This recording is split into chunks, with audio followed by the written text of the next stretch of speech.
Halo, selamat datang di channel ini. Di video pertama ini, kita akan bahas langkah-langkah awal belajar web development. Buat kalian yang masih bingung mulai dari mana, tonton sampai habis, karena ini penting banget. Langsung kita bahas, apa itu web development itu ya. Nah, jadi web development ini adalah proses membangun dan mengelola website atau aplikasi yang berbasis website gitu ya, atau berbasis web. Secara umum, terbagi menjadi tiga bagian, yaitu ada front end istilahnya gitu ya, atau user interface, yang dimana dia lah tampilan website gitu ya, yang bisa dilihat depan layar. Terus yang kedua itu ada backend. Nah, jadi backend ini isinya tuh logika dan database.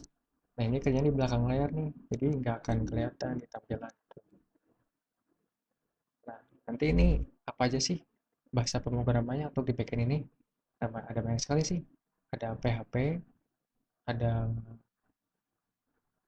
Python juga bisa, ada ada banyak lah pokoknya mah itu salah satunya. Untuk framework yang terkenal itu adalah Laravel gitu ya. Ya, tapi itu PHP, frameworknya PHP. Ada CI juga. Nah, database. Nah, database ini bisa MySQL gitu ya, atau Postgre, atau juga bisa SQL Server. Oke, ada full stack nih. Jadi ada orang yang bertugas untuk eh, gabungan keduanya gitu. Ada front end ya, back end juga ya. Jadi istilahnya disebut dengan full stack istilahnya. Oke, next. Nah, jadi kalau kalian pernah buka website di handphone atau di laptop itu, misalnya nih kita buka aplikasi atau website Shopee atau Bukalapak di HP kita atau laptop. Nah, itu hasil dari web development. Nah, terus ada roadmap belajar web development. Oke, sekarang kita bahas langkah-langkah belajarnya ya secara bertahap. Yang pertama itu kita belajar atau mengenali HTML gitu. Yang dimana ini HTML ini adalah sangat penting di website gitu ya, karena mengandung struktur HTML-nya di dalam si web tersebut. Istilahnya tuh kerangkanya lah gitu, kerangka websitenya gitu.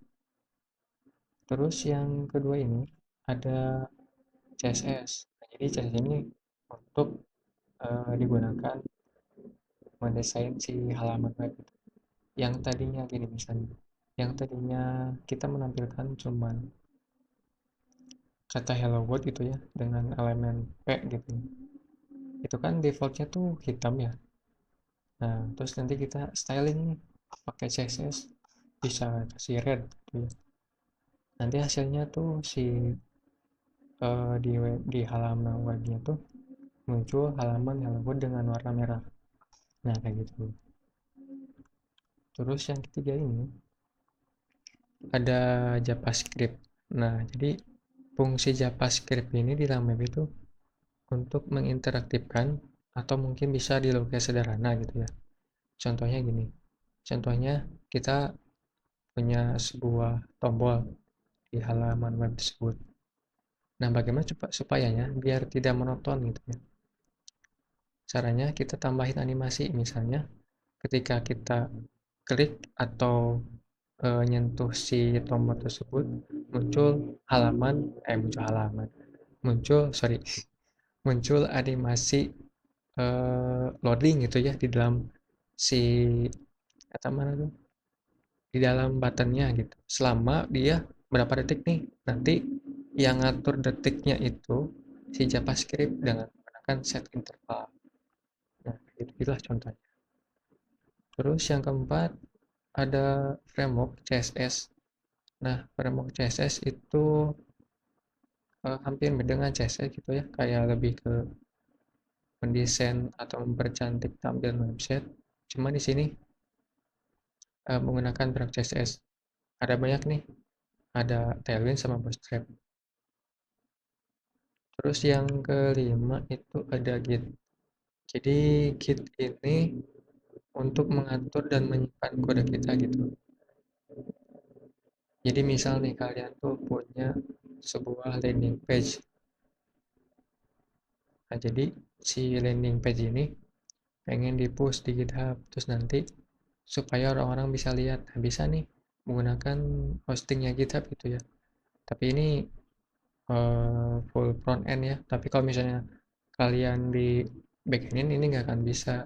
Soalnya GitHub Pages ini fungsi untuk yang website kayak landing page gitu. Jadi nggak ada unsur istilahnya tuh nggak ada unsurnya database sama backendnya.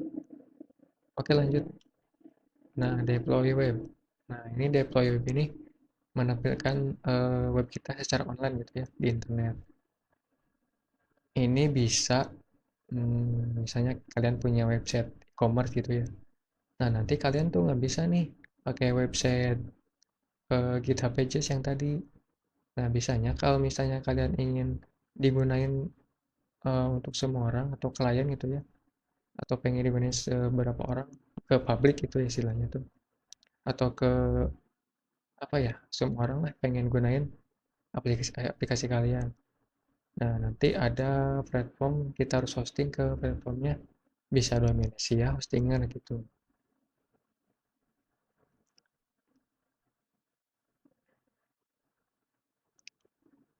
Oke nanti ini untuk poin ini kita akan bahas semuanya di video berikutnya. Oke next. Nah tool apa saja sih untuk pemula yang harus disiapkan ya untuk belajar web development ini? Yang pertama ada laptop atau PC. Yang kedua itu ada text editor. Boleh kalian bisa menggunakan Visual Studio Code, Sublime Text, atau metode yang lainnya. Bebas. Terus yang ketiga ini ada browser untuk menampilkan si uh, websitenya gitu ya. Terus yang keempat itu ada koneksi internet. Misal nih kalian tuh untuk belajar koneksi internet ini lebih lebih ke cari referensi gitu. Misalnya kalian tuh cari referensi pengen apa ya? Pengen nerapin framework CSS gitu ya lewat CDN gitu ya. Nah, itu butuh internet. Kalau yang menggunakan framework CSS atau framework CSS misalnya Bootstrap tapi kita menggunakan CDN itu harus connect internet.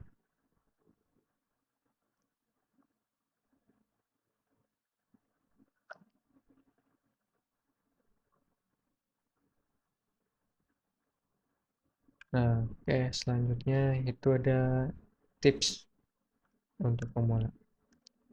Yang pertama itu kalian fokus dulu satu materi nih, jangan semua sekaligus gitu. Misalnya nih kalian harus fokus dulu ke front-nya gitu kayak fokusin dulu ke HTML-nya, CSS, JavaScript itu pelajari dulu. Terus praktek setiap selesai nonton tutorial. Jadi ketika ada tutorial, misalnya tutorial membuat halaman login gitu ya. Nah, kalian itu langsung praktek nih. Jangan sampai ditunda-tunda gitu ya.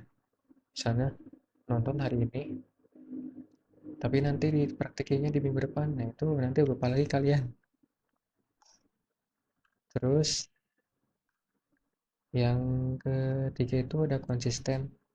Nah, ini. Jadi penting banget di sini. Gak apa-apa kalau misalnya kalian sedikit-sedikit nih.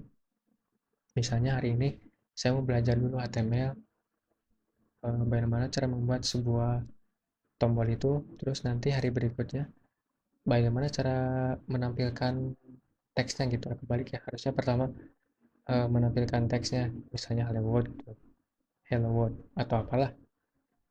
atau hari selanjutnya menampilkan membuat sebuah tabel gitu ya menggunakan HTML sedikit-sedikit gitu tiap harinya adalah. Terus nanti jangan takut error. Kalau kalian menemukan error atau bug gitu ya, jangan stuck gitu ya.